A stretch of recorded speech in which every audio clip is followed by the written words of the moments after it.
Chris, and this is my cat flap door installation video. Okay, so this is possibly going to be the back door to my house. It's just a generic steel exterior door. I think it was around $230. So this is probably the most popular side and back door of all time. You see these everywhere. You need to realize that you only have about, what is that, 8.5 inches of paper on this bottom section right here. Okay, so if you're looking at pet doors, it's very important to study your door.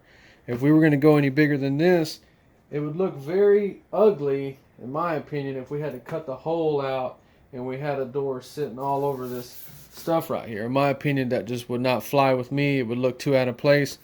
In that case, I would have to get me a smooth exterior door if I was going to go any bigger than this. The size of the door you buy doesn't matter. The cutting it out process is going to be the same on any type of door. So let's get started. So I got this at Home Depot. It was $15. It was super cheap. So I bought this one because it has a lock on it. I think it has 3 features with that lock.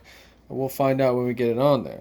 These are the instructions it comes with. Notice that it's our template to drill our holes. Okay, so this is what you would see from the outside. I like this. This kind of plastic cleans very well. It's got a plastic see-through door. I like that too. On the inside, it's got your lock. So it's got a lock with 3 positions. Right now it's locked, so it doesn't open at all. You put it on out only. So that means the cat can go outside, but he can't come back in. It's locked. That's cool. And then just a fully open feature, so he can go in or out. So it does have these little brushes to give it like an airtight seal, and it has a magnet to center the door when it closes. Okay. Okay, that's cool. Okay, so it comes with the screws to screw it together. Let's see how it pulls apart.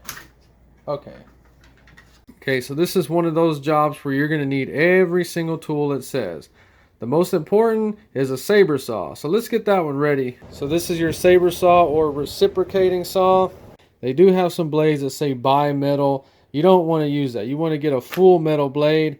And in this case, we might have a problem because that blade may be too short. So we may end up having to use a bimetal blade.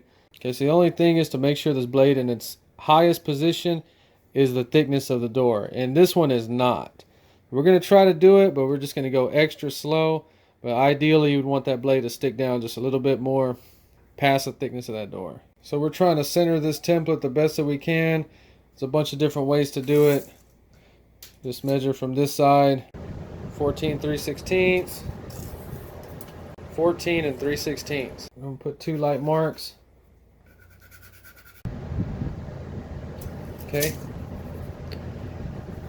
Okay, so then we're just kind of eyeballing it right there. We're going to go ahead and go 15/16, 15/16. So you just want to get this pretty close. You can do a final adjustment once it's tightened up. We got our square. This is the maximum that we can go. We don't have to cut it this big. So the first thing you want to do is round off your edges. Just like that. So we're going to put our template back. And then we're going to mark our holes. You can do this with a nail. Do it with a center punch. See, it gave us our 4 little places to drill our holes. So we want a 3/8 hole, but we're going to drill a pilot hole with a smaller bit first. And you got to keep that drill perfectly straight up and down.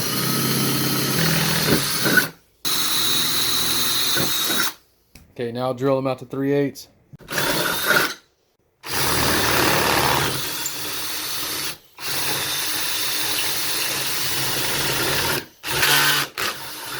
So we drill those big holes like that so we can get the saber saw blade in there, and also so that we can turn so we don't make perfectly square edges. Okay, so when you make cuts like this, you want to put a piece of tape. So we're not going to go past that piece of tape. Okay, so it's very important you wear your safety glasses when you do this.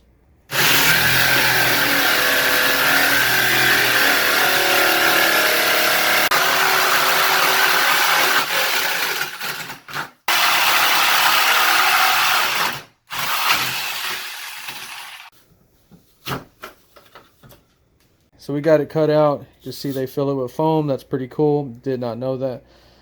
This is not for everybody. Probably need to be careful if you've never done this. It gets really jagged right here, and we're going to have to do some straightening on this edge, but pretty sure it covers it all up. Like I said, be very careful because this is like a knife right now. Before we clean it up, we need to make sure it fits 100%. Okay, that's a nice fit right there. And get the other side in.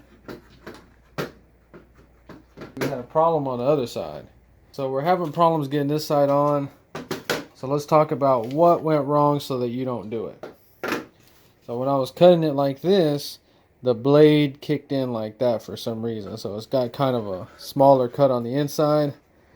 So I'm going to have to get some kind of tool and I'm going to have to grind this down flat.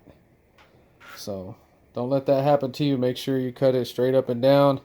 But I already know the problem is this blade was bent. You can see it's bent and I just didn't think about it. On a wood door, this would be a lot easier, but on this steel door, it left us with a super jagged edge right here, and it kind of bent some places that we're going to have to kind of straighten it out. Nothing too crazy. Okay, so we're using one of these with 80 grit on there to kind of smoothen up the jagged edges.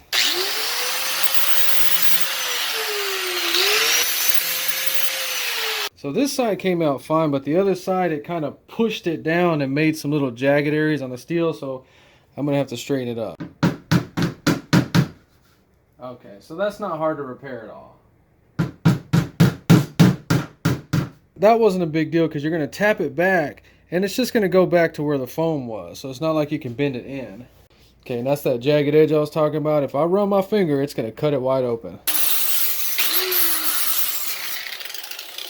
Let's put our piece back on and it's going to cover up all these imperfections. See? Beautiful. So the problem is that that little magnet part is hitting. So we're just going to notch it out just a little bit. Okay, so I just nicked myself pretty bad trying to notch that out. So you be super careful in that weird angle like that.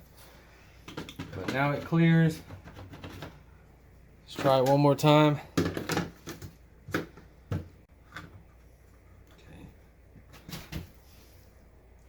Okay.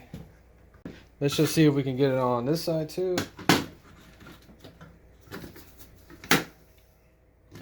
So we can see what both sides look like just from one side. So I'm going to screw it down and we're going to look at it from this side real good. And then we're going to flip it around so you can see the other side. Because I can't flip this door over. I'm using it as a table. So looking at it from the outside, looks fine. I like how it has that clear plastic window. You can see straight through it. So installing it from the inside is super easy. Drop that in place. Get the screw started by hand. Always tighten anything threading into plastic by hand so you can feel it snug up. If you do this with a drill, you're liable to strip it out or worse, bust a little tab off. Snug it up. So before you tighten it down, make sure it's not in a bind. Make sure the little door opens like it's supposed to. Everything's good. So for $15, you really can't beat that. Even in a couple of years, if that gets scratched up from cleaning in your cats, go buy another one.